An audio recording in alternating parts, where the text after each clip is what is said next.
एमिति गोटे term plan जो थे आपन जहाँ इन्वेस्ट करेंगे जदि आपनकर सेही ड्यूरेशन भितर आपन जदि किछि न होउची then near about 4 to 5 times आपनको रिटर्न मिलियो। भल लागला सुनि कि आज्ञा हाँ एटा पॉसिबल अछि।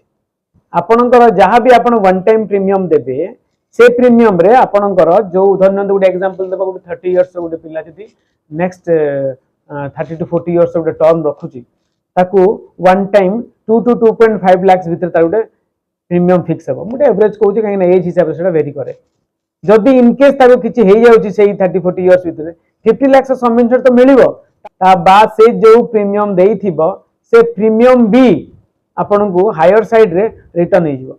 एबे एग्जांपल लेबा धन्य तो तार जदि आपनकर जदि पॉलिसी करियर 5 वर्ष पर जदि कोन हे जाउची 10 वर्ष पर कोन हे जाउची कोन हबो 10 वर्ष पर जदि कोन होउची आज्ञा आपनकर 50 लाख सबवेंचर सेटा मिलिबो ता बाद जो पैसा आपन देइथिबे हला सेही अमाउंट भी वर्धित दर रे आपन को नॉमिनी को रिफंड करा जिवो। बेसिक डिटेल्स जानिया पे तळे जाय नंबर कॉल करंतु आमे आगो कथा हबा। नमस्कार।